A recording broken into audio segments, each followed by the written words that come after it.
33 বছর ধরে বিধানসভায় আছে। এই 50 বছরের রাজনৈতিক জীবনে সারা দেশে এমন উন্নয়ন আমি আগে কখনো দেখি। এবং সেবা, গরিব কল্যাণ এবং সুশাসন দেখিয়েছেন, যেটা দেখিয়েছেন এই 11 বছরে অভাবনীয়। ওনার কি নারা দিয়েছেন এই স্লোগান? সবকা সাথ, সবকা বিকাশ, সবকা প্রয়াস, সবকা বিশ্বাস। অর্থাৎ সবাইকে নিয়ে ডেভেলপমেন্ট করতে হবে এবং এটা বিশ্বাস করতে হবে। এবং বাস্তবিক অর্থেই দেশের মানুষ এটা গ্রহণ করেছে এবং স্লোগানে মানুষ বিশ্বাস করেছে, মানুষ যুক্ত হয়েছেন এবং স্লোগান কার্যকর হয়েছে। ওনার আরেকটা নীতি হলো অয়ং নিজ পরবেতি লঘুজাত সাম উদার চরিতানন্দে বসুদেব কুটুম্বকম। This is mine, that is yours. Such is the consideration of narrow-minded people.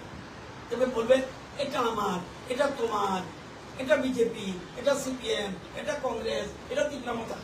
এই চিন্তাটা ছোট মনের মানুষের। Whole universe is one family. That is the thinking of broad-minded people. অর্থাৎ উদার মনের মানুষের সমস্ত পৃথিবীকে নিজের মনে করে। এই জন্য আমাদের দেশের প্রধানমন্ত্রী বলেন এক পৃথিবী, এক পরিবার, এক ভবিষ্যৎ। এটা দেখবেন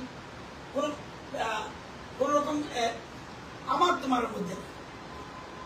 আমি প্রধানমন্ত্রী যেদিন শপথ নিয়েছেন 11 বছর আগে, সেই সময় ভারতের অর্থনীতি কোন জায়গায় ছিল?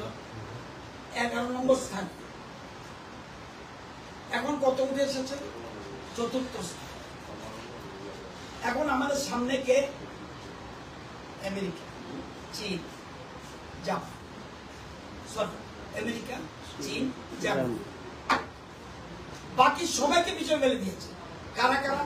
জাপান পিছনে চলে গেছে, England, France, Russia, Italy, Canada, Brazil সব পিছনে। এরা কিন্তু আগে ছিল।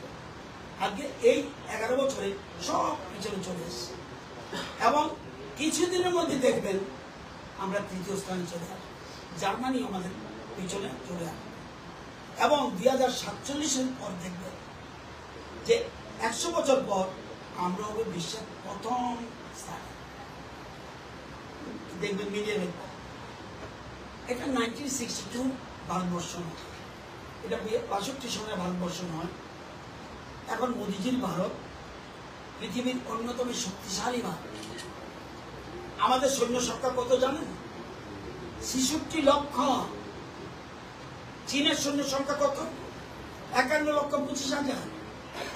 আমেরিকার সৈন্য সংখ্যা কত? 34,90,000। রাশিয়ার সৈন্য সংখ্যা কত? 35 লক্ষ।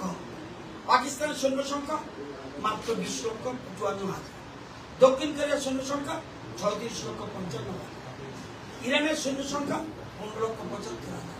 আমাদের হল 66 লক্ষ সৈন্য। আমাদের শক্তি কতটুকু? অপারেশন সিঁদুরে কিছুটা পাকিস্তান টের পেয়েছে, সবটা পায়নি। এয়ার ডিফেন্স আগের তুলনায় অনেক বেশি শক্তিশালী।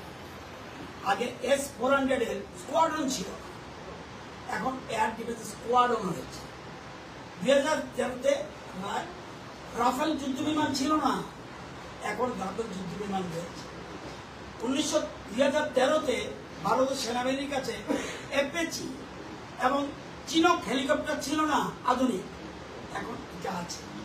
এখন আমাদের কাছে রয়েছে S-400 ক্ষেপণাস্ত্র, রয়েছে আকাশ, আছে অর্জুন, আছে প্রদ্যুম্ন, আছে অগ্নি, আছে নাগ, আছে তেজস, আছে প্রচন্ড, আছে পৃথিবী, রয়েছে INS বিক্রান্ত এবং সর্বোপরি ব্রহ্মস।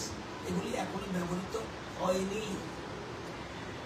ভারত এখন কেবল স্বনির্ভর প্রতিরক্ষার ক্ষেত্রে নয়, প্রতিরক্ষার সরঞ্জামও এখন আগে রপ্তানি করছে। আগে